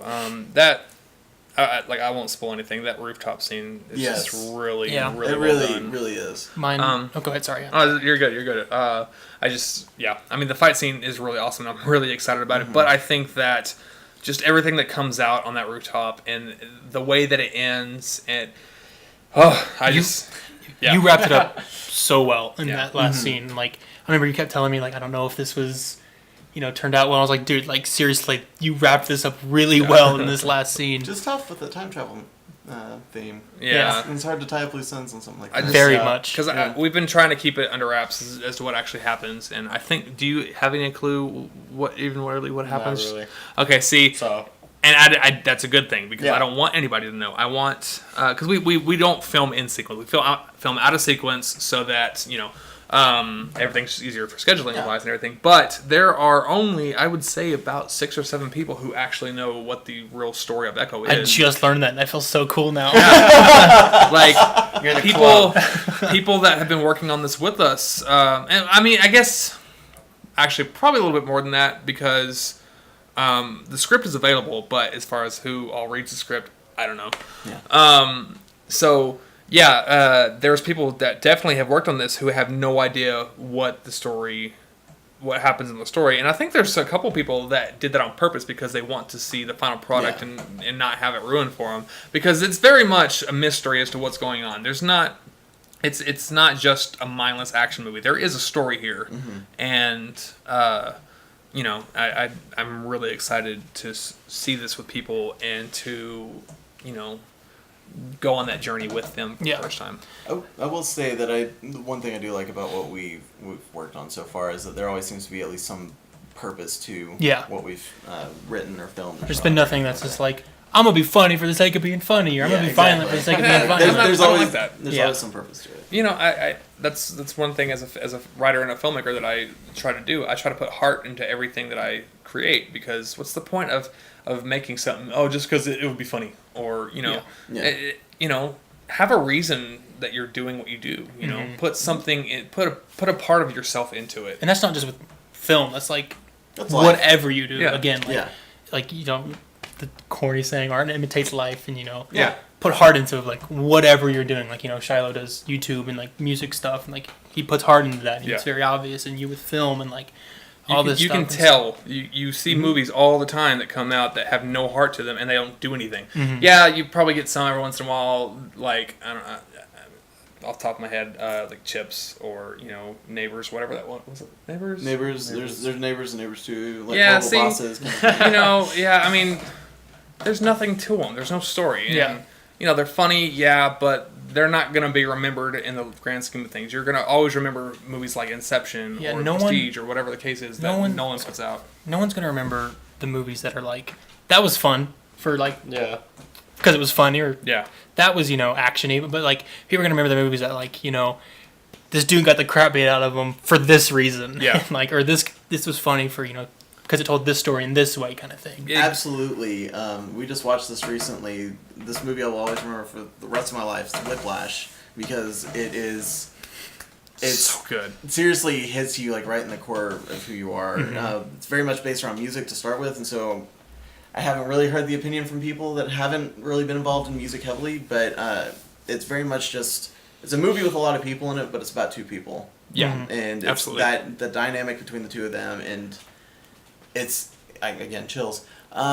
It's got such an emotional impact, and it doesn't pull punches on like how it's approaching its subject matter. Yeah, and that's what you want. Like you've said twice, like you've gotten chills. Yeah. That's what you want. Yeah. You want a reaction out of people, not just like a laugh, but you want like to make them like genuinely feel and something. think. Exactly. And that's, I talk about story, but the other thing is characters. You want to create characters that people feel for and root for. Yep. Sometimes people, I don't know how they do this, like going back to Whiplash, the character of Fletcher. Yeah, Dr. Fletcher.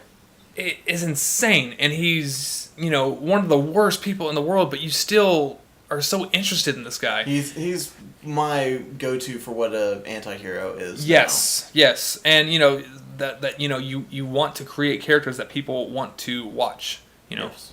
It's And something that's if- engaging. Yeah, and if you create something that you don't care what happens to the character, then your movie's not going to be successful. Yes. So that's the ultimate goal. Is And it's hard, obviously, Mm-hmm. which I think is why you see, mindless violence or pointless humor and stuff, is because it is hard to make engaging characters and an engaging story. But if you do, it's incredible. Yeah. Like it's Very something much you so. really, really need. Very and much like we so. kind of went off on a tangent here, but obviously no, that's absolutely it's you're really right. well needed. But yeah, so going back to the favorite scene thing, I think mine were action scene, obviously, because it turned out fantastic, and I believe it'll be the very first scene because just Tommy killed Yes. that, Yeah. and it's so tense. Like It's I remember chilling watching it. I remember after Chills. a few Yeah. after a few Chills. takes of just me and Tommy, because it's just Tommy and I in that Yeah. in that scene, and I remember after a few takes he'd walk off to go back to his spot, and I'd just be kind of okay, that was stressful, which is Yeah. what Exactly. you want It's to create those. It's believable in that situation. And and that's one thing, talking about the acting side of things. You felt that. You felt the pressure of everything, and it wasn't just the pressure of I got to get this right. Like having Tommy bore down on you Yeah. had to be intimidating. Oh, yeah. yeah, And very much you so. You felt Real his life. presence in that room, and and that's part of acting that It's kind of because I know what happens. Tommy knows what's happening in the Yeah, scene. yeah. But the fact that he was still able to make me worried about what was about to happen, even though I knew, was Yeah. incredible. Yeah. That was. It showed. It showed in Yeah. your performance a lot. And- It definitely showed. Being now on the other side of the camera, if you will, or outside the frame, something I've realized now is that it's because one of the people we got to work with last weekend with Vindication 2, is a quality actor, somebody who. Are you talking about Chuck? Oh yeah, I'm talking about yes. Chuck Huber. Oh my gosh. One of my favorite people. of Oh all my time. gosh, one of my favorite people ever. He was able to completely instill whatever emotion he was trying to express in himself. Yeah, you get to see a little bit of it. Yeah. And then also portray that in a way that is absolutely 100% believable. Yeah. And that's my new metric for what a good actor is. It's if you can actually fully embody what you are and put yourself in that situation and not just convey it through your own actions, but make other people react to how you are exactly. acting. Yeah. See, that's one thing about Chuck, that dude has so much range. It's amazing. He would do a scene one way, and then Jared would be like, okay, I like that a lot, let's try it this way now, and Chuck would nail it.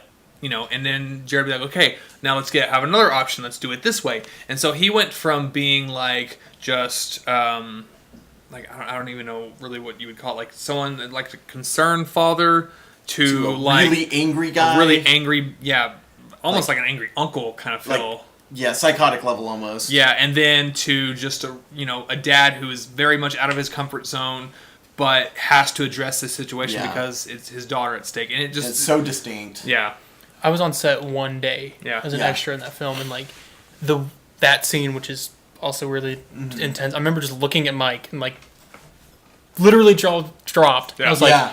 I want to be able to do what he is doing right now Yeah. because he killed it. Just wait till you see the scenes from the day before, because it's a completely different dynamic. Yeah. It's It's insane. incredible. Because we had hit that where he was super angry and lashing out at this kid who hurt his daughter, and then the day after we filmed his interrogation scene where he's getting interrogated by this Yes. police officer, Yes. and he's just this vulnerable dad who's like, I made a mistake, and I regret it. This is what happened, and I'm sorry, but he just It was just a fantastic performance. Yeah, It's and then- completely changed how I look at things. yeah. And then the day before, he was the consoling dad who was there for his weeping daughter because of this thing that's going on in her life. Yeah, like And I he- mentioned earlier. It's Yeah. it's insane. he was able to get the attention of the room in a positive way. Absolutely. In terms of like acting, like you know, a lot of times because there's, especially on the Vindication 2 set, there's so much going on. There's so many people. It's easy to hear action, just be like, okay, I need to be quiet and just do this. Like I remember the first take, like he said action, and I was just kind of doing my own thing, and like as soon as he started talking, I like shot up and was looking at him, and was like. That was amazing. So like that's something that, like I really want to get to the point where I'm like, which is really, really insane considering he's a voice actor. I know. I mean, he okay. So that's not fair. It's not fair to say that he is an actor, but he's mostly known for being a voice actor. Yeah. So he's done things like Dragon Ball Z, Soul Eater, what was it called? Full Metal Alchemist, Psychopaths. He's done list off everything. a ton of anime. He's done a ton of, like he has 250 IMDb credits, and most of them are anime. But he's done some acting as well, and this show, like, I was I was co-producer on this, and I got sent his audition. I didn't even want to watch anybody else. I was like, this is the guy that I want. He was phenomenal. and that's like, I've said it, I feel like 100 times, like you really, as an actor, you want to get to the point where you're, I don't want to say drawing attention to the room because that sounds selfish, but to where you're like really But no, that's immersing exactly what you the want. character and becoming, because that's something I really struggle with is, you know, being like, I need to act like I've never heard this conversation before, all that stuff, and like, gosh, man, that was awesome. It's also a testament to what we talked about earlier about audio making or breaking something. As a voice actor, you have to really develop your like capacity of expressing emotion without using your face, without using your body, without using like anything but what is coming out of your mouth. And I think that honestly, that's a huge tribute to like his skill in what he did last weekend. It's just that he has so much time spent on focusing on just how he says things and how his inflection affects the portrayal of whatever character it is. Right. It was amazing to see that, and I personally, for me, think back to performances that he's been in, like some of the other animes that I've watched of him, and be like, okay, that makes total sense. He's conveying the same emotion, even if it's with his face there, or if it's just the voice of him in some drawn animated face. Yeah. Like it was incredible. Yeah, and with Vindication, you saw, you know, great writing, great acting, and all that stuff. But before we kind of move on to another thing, is there anything else you guys want to add in about Echo or anything in general? No. I mean, we're going to have, hopefully, I want to have it finished at least a rough draft of the edit within a couple of weeks and have a trailer out before July. I want to have it out in June sometime. And so our buddy Nick, the cinematographer for this, he's going to be cutting the trailer. So, so hopefully that'll be out in the next month. Yep. Audio work's going to be fun on it. Oh, yeah. I knew it was going to be an undertaking when we got into it, though. Yeah, so... This is the biggest project we've ever done, on this side of us. So yeah, for sure. I'm pumped. I'm so pumped. Same. Yeah. So what we usually do on our other 2 episodes on the regular podcast, we do the thing at the very end of the show. We just kind of talk about what we get triggered at. You know, in that one, it's just kind of, you know, anything. So, but because this is a special kind of episode, you know, talk about film stuff. What about film in general, or filmmaking, or anything, just kind of when you see it, just makes you irks mad. you? Yeah, you're just like Just wants to slap. I mean, movie. do you want me to? I mean, I already kind of. I didn't kind of. I already talked about movies that have no heart and, you know, no story. It's just mindless stupidness. That's my main thing.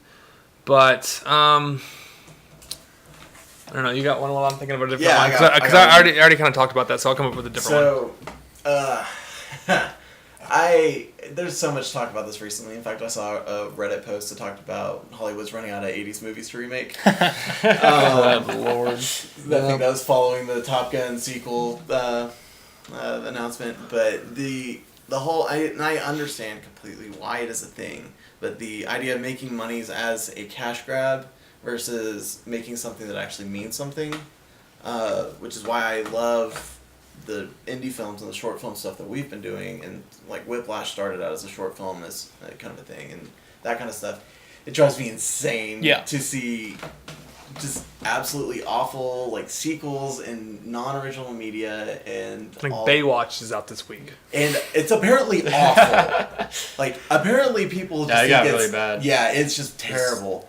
But I think it got 3rd or 2nd in the box office. That doesn't surprise me. Behind Pirates, of course. But Pirates. That's another great example. Perfect example. I love Pirates of the Caribbean, but they gotta stop making those movies. Yeah, the problem And Ice Age. is you have a brand identity already, Yeah. and so like it's easy. easier. It's easier to work off stuff you already have than create something new. Yeah. And that's why stuff like Inception I loved, because it was unique in its own place. It was amazingly produced as well, but like just the concept of it and like the fact that it was actually an artistic endeavor versus just something, hey, let's get some money kind of thing. And honestly, like I find some probably sick level of justice in Warner Brothers getting sued for almost $1 billion for their Conjuring series. Yeah. Have you heard about that? I haven't.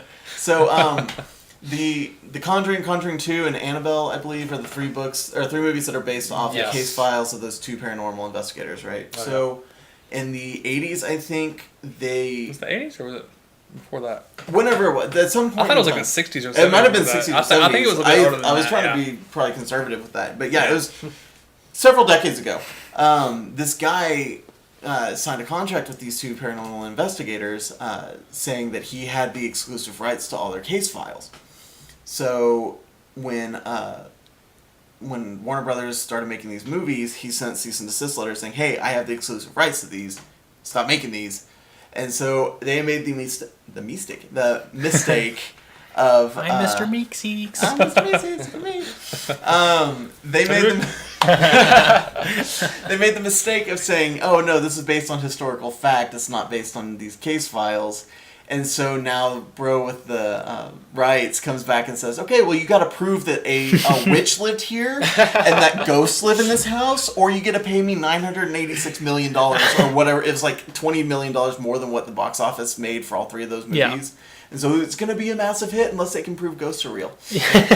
wow, And I don't... that's funny. I have zero sympathy for Warner Brothers Yeah. because it's just them They ripped writing them off. off of other things. Yeah, Yeah. and it's not creative media. And so I zero concern Yeah, I for get them. that. Unless they prove ghosts are real. Hilarious. Yeah, that's funny. That's funny. Hilarious. I think for me, it's kind of both of y'all's a little Yeah. bit combined. Is like when you can't really see the passion in something, Yeah. or when it's just a cash grab. And the combination of both of those would be a movie I was so excited for, had so much hype about, Suicide Squad. Yeah. I'm like- going to talk about that here because I got So something else I'm hyped. going to talk Because about. like everyone here knows, like I love the Joker. He's my favorite character in books, games, any kind of media. He's my favorite character. Like he's so interesting and like, I was so excited to see another interpretation. You know, I wasn't expecting Heath Ledger, obviously, but Yeah. I was like, Jared Leto's great. You know, he's been in awesome movies, all that stuff. And then it came out and like, it was just rushed. It was like, okay, people will buy this because it's Yeah. superheroes and it's Has a 2017. good soundtrack. yeah, and Will all you Smith need is to in say. it. And it's Yeah. focusing on Harley Quinn a lot. Yeah, and like But yeah. on her Yeah. butt. It's, you know, the Yeah, villain exactly. sucked. Like it was a Yeah, mess. Heroes were introduced twice, and Yeah. there's characters that were in it for 30 seconds, Yep. and you know, just stuff like that where like no passion, and like it was just for money. Is like really, it's like what's the point? Yeah. It's kind of Yeah. what's the point of seeing this? So, my other thing, the big thing that I always talk about is studio intervention in movies, which goes back to Suicide Squad, Batman vs Superman, all that kind of stuff. Ant-Man was another one. Ant-Man's a good movie, but it could have been so much better if the studio had, you know, Who ran Edgar Wright? Edgar Wright was Edgar- supposed to Yeah. do it, but he ended up backing out because they were taking creative control away from him. And so you still get some of those Edgar Wright kind of, you know, things in it that make it really good. And it's still a good movie. You know, it's not. A lot of people say it's their favorite Marvel movie. It's not mine. But you know, they're taking the creativity away from the actual filmmakers, the studios who are businessmen. Who are just rich people. Yeah, that's exactly right. They're basing every decision they make off of how do we get more money instead of making a better movie. Yep. They're not filmmakers; they're businessmen, and they're taking creative control away from the people who make the films. And so, with Batman vs Superman, with Suicide Squad, all this kind of stuff, the studio stepped in and just cut the legs out from underneath the director, the writer. Weren't they all this given kind of like stuff. 6 weeks or something to write that film? Yeah, Something like it was that. stupid short. And you know they, I can't remember what happened with Suicide Squad off the top of my head. As far as they did a lot of reshoots for it. Didn't they have like 8 editors? They had That a was- trailer company make the final edit That's for right. the film. That's right. I Yeah. totally forgot about Which that. is insane. Yeah. It was awful. Same thing with Batman vs Superman. They had too many writers, too many editors, because the studio kept saying you have to do this and this and this, and we're going to bring this person in, and it ruined the movie. Yeah. Both of those movies, and it's the same thing with so many different movies out there where these movies have so much potential, and then they fall flat because studio stepped in. Then you have stuff like Split or Get Out or Whiplash, who the director had a vision that he wanted to get across, and he collaborated with his team, like we were talking about earlier, and made these phenomenal movies. Like Get Out is probably one of my favorite movies that I've seen this year, because he had complete control of it. You know, he didn't have studio stepping in saying, no, we're going to change this, we're going to do this and this and this. No, he went into it, and they were like, this isn't going to make much money. You know, I forget the budget for it. It was a very low budget movie. They were like, it'll make us, $10 million, whatever. Same thing. Perfect example is Deadpool. Yep. Budget cuts like so many times. I want to say they had like $60 million or something like that to work with, which is extremely low for a superhero We'd take movie. it. Heck, I'd take $5,000. But yeah, so Deadpool, arguably one of the best superhero movies of our time, and studio was just like, fine. We've heard your outcry, audience, so yeah. Reynolds, go ahead and make it. Kind of. And it's one of the most successful superhero movies of all time, and it's one of the best ones because the studio didn't step in. They had that vision they wanted to execute, and they got it done, and it's wonderful. So that's... we keep looping back to points. I'm bad about that. I feel like that falls under the umbrella of the studio not trusting the director and the crew and everything, with making the right decisions on their own. Yeah, time's a flat circle. But yeah, no, it's a lack of trust in the creative direction and the quality direction of the people on the crew. Which is, it's so strange to me because like one of my favorite, it's super basic, one of my favorite companies movie wise is Pixar. Like I love Pixar like so much, like ever since I was a kid, and you see them, like most of their movies are successful. And if you kept, like, say for Warner Brothers, for example, instead of stepping in and be like, change this so we make more money, if you keep putting out good movies, then people are going to be like, oh, it's Pixar, for example. Movie, yeah. Let's go see it. It'll probably be good. Yeah. Instead of, oh, it's Suicide Squad, or it's Warner Brothers, they made this stuff. It wasn't very good. I could go without it. It's kind of thing. It's like, and then the other thing about studios is they take the wrong lessons from movies. They'll look at a movie like Deadpool and like, oh, this was so successful, we had to do everything like this. Or no, actually, better example, Guardians of the Galaxy. I was about to say that. Guardians of the Galaxy that is my favorite Marvel movie from Marvel Studios. Deadpool is Marvel, but it's Fox, so it's a whole Fox. Yeah. So, anyways, they took Guardians of the Galaxy and they said, okay, people like the music, they like the style, and we're gonna take that and we're gonna put it as the Thor 3 the third Thor movie, and that's gonna be like Guardians of the Galaxy 3. People love the trailer, but I guarantee you it's not going to be nearly as good because they decided that Thor doesn't need his own voice. We're going to steal Guardian's voice and we're going to apply it to this. And they're taking the wrong lessons from these movies. There's guns and a mythical god heroes. It doesn't make any sense. Didn't people love the Batman vs Superman trailer and the I think so. Suicide Squad trailer? Yeah. I love the Suicide Squad. And then like you see the movie and you're like, oh. Yeah. That's okay. And like, oh, man, studios like, do you guys think it's probably a moot point, but the villain in Suicide Squad, the dancing dust lady, essentially, she was the worst part of the whole freaking movie. Absolutely. Like it could. The thing is though, she could have been amazing. Yeah, she could have been. Like the whole introduction of her where she teleports over to Iran, comes back and has their nuclear weapon program or whatever. That part was really cool, and how they showed the transformation over with the fingers going through and flipping over. Yeah, that stuff was really, really cool. Really cool. Yeah. And then they blew it. Yeah. When I think about it's just gone. I think about movies that were close but didn't really hit. Yeah. That's the one I think of every time. Because that was so close. You changed this. I'd say about this. 75% of Suicide Squad was wonderful. Yeah. That last quarter just It's dumb. ruined it. It's and you take out the Enchantress and put in the Joker. And you drop out the love story aspect of the Harley Quinn Joker thing and focus more on because that's not a loving relationship in the first place. No. First, you don't want to mess with super intense comic fans because they'll That's a super. Even if it's not from a comic book sense, Yeah. that's a freaking abusive Yeah. relationship. That's Yeah. not good to be in. And so, like, don't change that part. Yeah. Because, like, Joker's crazy. He's not like, oh, I'm crazy, but I love you. It's like, I love Joker love doesn't need anybody. Joker doesn't need anybody but Joker. Exactly. He, for some reason, all of a sudden starts to need Harley. Harley is a tool to him. It's Yeah. just something for him to Yeah. use to get his, and that stuff scene done. where he broke her out of prison. That's what it like, is. Well, broke her out of.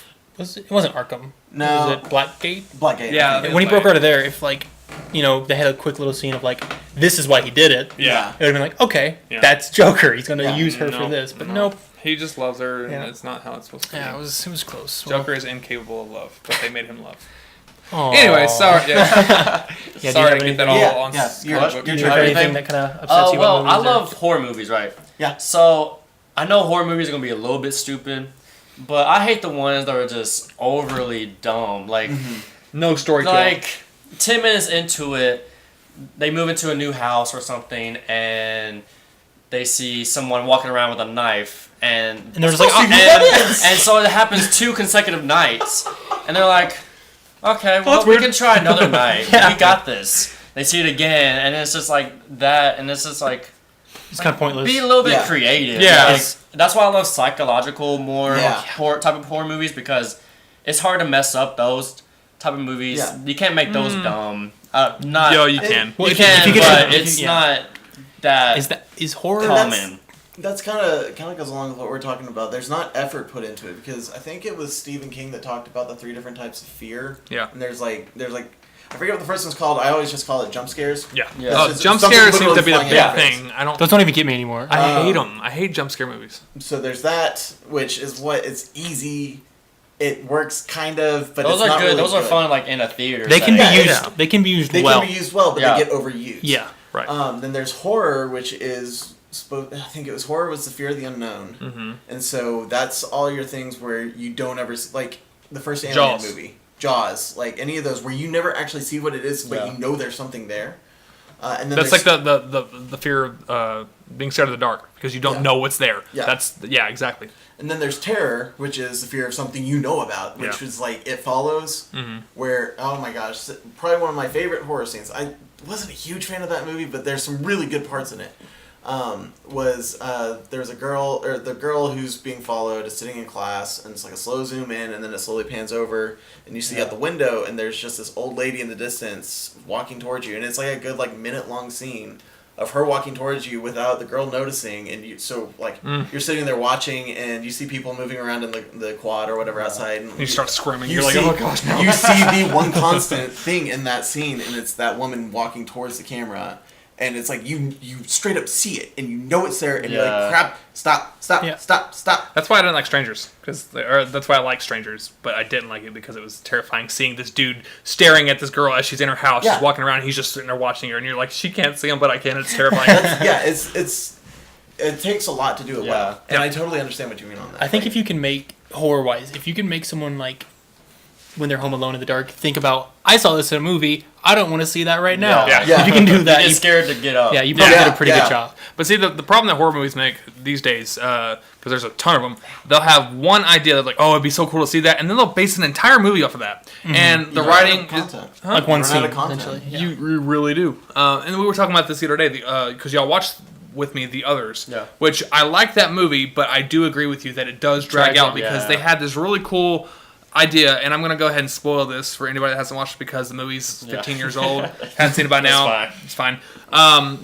The Others is based off of this thing where the people that you're watching are the ghosts, but they don't know that they're ghosts, which is a really, really cool concept, but they It's like- ran out of material with it. And right before you learn that, they have servants that come to at the very beginning, and you Yeah. think they're the ghosts. Yeah. And you're like, oh crap, dead, blah Yeah. blah. You think that's the twist. Yeah. And then you find out they are also dead. Yeah, And so it's- really, yeah. the ghost and the main character is the ghost are being haunted by the people that are alive. Mm-hmm. Like I said, very, very cool concept, but it drags in the middle. a lot of exposition. Yeah, and so that's the problem is that they get a really good idea or a scene. Like there's a horror movie. I think it's the Taking of Deborah Logan. I think it's called.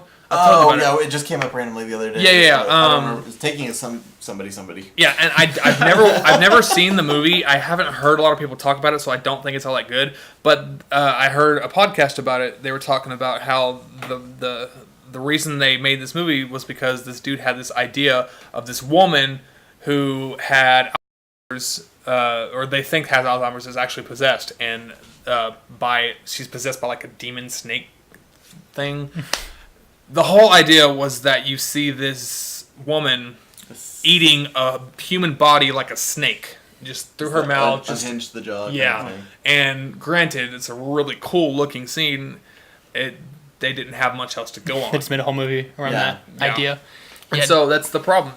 There's not a story there. And that goes back to my original point. So we touched on like how, you know, we don't like movies that are funny for the sake of being funny or violent for the sake of being violent. Are horror movies the worst with that? We're like, Scary for the sake of being scary. yeah. Jump scares, yeah. Especially jump scares. I It's think- kind of Jump scares just to make you jump, but then just gratuitous violence like the Hostel movies, just violence I for would the say sake it's of either violence. action or horror is the worst. I would yeah. say horror is probably the worst because they fall out of their genre. Yeah, I guess a quick. little repetitive too. Yeah. And that's why I love Get Out, because I love movies that are becoming more current. Yeah. Like current day setting. Seems to me like there's so many horror movies that take place in the 70s and 60s and Yeah, and has a doll around. I thought what Yeah. Get Out did really well and Split did really well too is like even with the moments where there's not a lot going on, you're still super tense. Oh, Yeah. Because it's like, You don't know what's what the going on. heck is happening? Yeah. Like in like Split, like I was kind of iffy about the ending when I first saw it, but I loved the entire movie. I was gonna say, once we talked about it, you went and saw it again. Yeah. You're like, okay, this is even really good. in the super like, not that movie has calm moments, but even the moments where like, this isn't really a spoiler, where he's like making them sandwiches as one of his. Yeah. Even that moment, you're like, It's super. what tense. is And about to happen? I remember thinking in that scene, like, why am I so tense right now? Yeah. I don't understand. Because, why like, I'm so you leaned freaking over out. and said that to me. You were like, I feel so intense, but I there's don't know why. There's even like super calm music playing and like all this stuff, Yeah. and like he just gives you a random fact about I think lions or Yeah. or something, and you're like, what is happening? You're always waiting for something and to like happen. that's fantastic. Yeah. But like if you're just like jump scare, Yeah. it's like cool. I hate it because you're just walking through. It's the same thing every time because you'll just like turn around this way, nothing's there, and all of a sudden you'll turn back, BAM! And it's just so stupid. Again, they can be used well. I hate it. But yeah, I do I like the jump scare in Cabin in the Woods. Yeah, Because Cabin in the Woods is just amazing anyway. it's great. It's great. My favorite horror movie actually is a good kind of indicator or good discussion point, I should say. You asked about this the other day. It's called The Shrine. I don't really know a lot about the background of it because I just randomly came across it on Netflix one day. I will always give a B horror movie precedence over a major movie. Yeah. because Like the Human Centipede. I've never watched that. And I will not watch that because that's not horror. Another- That's just body horror. That's body horror. Again, Um, another thing that's just yeah. a concept with no story. Yeah. And a terrible concept at that. It's not even a good idea. Yeah. if you're just like, hey, people think this gross, let's make a movie about Yeah, it. Exactly. Yes. So You know, they made that movie, they got the backing from the studio without the studio knowing what they were actually making the movie about. that doesn't surprise me. That's the only way they could make that movie because the That's studio right. would have said no otherwise. Yeah. Sorry. So anyway, the Shrine is a really good example. I'm not gonna spoil it because most people probably haven't seen it. But it was a lower budget movie. It was set in like a mountain town, so it's kind of a timeless setting as far as that goes. And they did an amazing job of mixing both the horror concept and the terror concept of you don't know what's going to happen, or you don't know what's happening and you do know what's happening, kind of at the same time.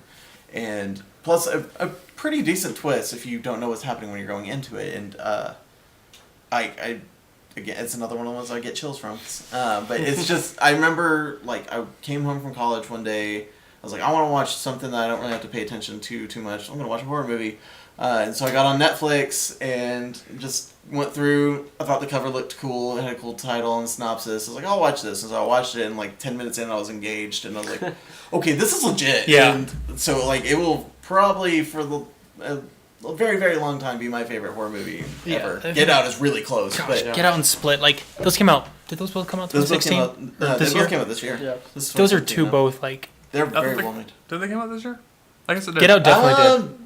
Split You're right, might not no, have. it- Maybe Split it- came out last fall. I don't remember. I want to say it was late last fall, maybe. It might Came have out been. within a year of each other. Like those They're- two, yeah, like it was a oh couple my months, gosh, yeah. those are like, if maybe if not my 2 favorite horror movies. I'm kind of new to that genre, but like Yeah. so well done. And, like, I don't know my favorite horror movies. incredible. But yeah, before we start, New age for horror. yeah, going in circles again. I think unless you guys have anything else you want to add or say, I think we might be kind of done. Yeah. I'm good. We're at hour 50. Oh wow, Dang. Yeah. we talk a lot. So, So yeah, thank you guys for joining us. Yeah, sure. For joining any us, last seconds? talking about your YouTube page. yours and ours passions. Oh yeah, we do have Any plugs, yeah. YouTube as well. So if you go, You can get to it from the website. I was gonna say, if you go to the website, you can get to everything. We have Instagram, Facebook, and YouTube on there. Just lumospictures.com. Lumos, like the Harry Potter spell. And then Facebook is at Lumos Pictures TX, and then Instagram at Lumos Pictures.